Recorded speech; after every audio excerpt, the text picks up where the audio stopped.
வணக்கம். இரவு நேர பிரதான செய்திகளின் ஊடாக நர்மதா சிறையில் முதலில் தலைப்புச் செய்திகள்.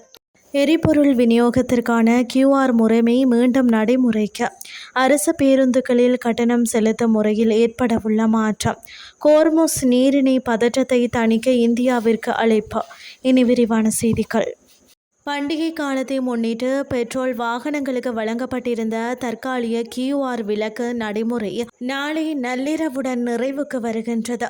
இந்த நிலை QR குறியீட்டு முறை மீண்டும் நடைமுறைப்படுத்தப்பட உள்ளதாக இலங்கை பெட்ரோலிய கூட்டுத்தாபனம் தெரிவித்துள்ளது. கடந்த 11ஆம் தேதி நள்ளிரவு முதல் நாளை நள்ளிரவு வரையான காலப்பகுதியில் QR குறியீட்டு முறைமையின்றி பெட்ரோல் வாகனங்களுக்கு எரிபொருள் வழங்கும் நடைமுறை இருந்தது. எனினும் இந்த காலப்பகுதியில் வாகனத்தின் ஒற்றை இரட்டை இலக்க முறைமை நடைமுறையில் இருந்தது. மத்திய கிழக்கில் நடந்து வரும் யுத்த நிலைமைகள் காரணமாக எரிபொருள் விநியோகத்தை சீர் செய்வதற்காக இந்த QR குறியீடு மார்ச் மாதம் 15ஆம் தேதி காலை 6 மணி முதல் இலங்கையில் மீண்டும் நடைமுறைப்படுத்தப்பட்டமை குறிப்பிடத்தக்கது. எதிர்காலத்தில் இலங்கை போக்குவரத்து சபை கட்டணங்களை அட்டைகள் மூலம் மட்டுமே செலுத்துவதற்கு தேவையான அனைத்து ஏற்பாடுகளும் செய்யப்பட்டுள்ளன.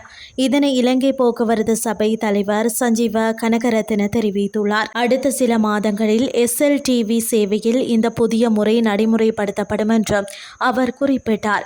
அடுத்த 3 ஆண்டுகளுக்குள் SLTVயின் டிஜிட்டல் மயமாக்கலையும் பொது போக்குவரத்து சேவைகளின் பெரும் மாற்றங்களையும் பொதுமக்கள் காண முடியும் என்று சஜீவ கனகரத்ன மேலும் வலியுறுத்தியுள்ளார்.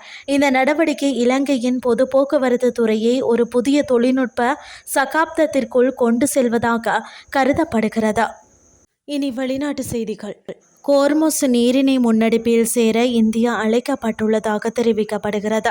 கோர்முஸ் ஜலசந்தி வழியாக பாதுகாப்பான பயணத்தை மீட்டெடுப்பதை நோக்கமாக கொண்ட முன்னெடுப்பில் ஐரோப்பாவின் முயற்சியில் இணையுமாறு இவ்வாறு அழைப்பு விடுக்கப்பட்டுள்ளது.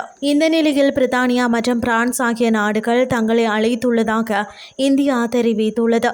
இந்த முக்கியத்துவம் வாய்ந்த நீர்வழி பாதையில் பாதுகாப்பான கப்பல் போக்குவரத்தை மீட்டெடுப்பதற்கான சர்வதேச முயற்சிகள் தீவிரமடைந்து வரும் நிலையில் இந்திய வெளியுறவு அமைச்சகம் இந்த அறிவிப்பை வெளியிட்டுள்ளது. இந்த நீரிணை உலகின் மிக முக்கியமான கப்பல் போக்குவரத்து பாதைகளில் ஒன்றாகும்.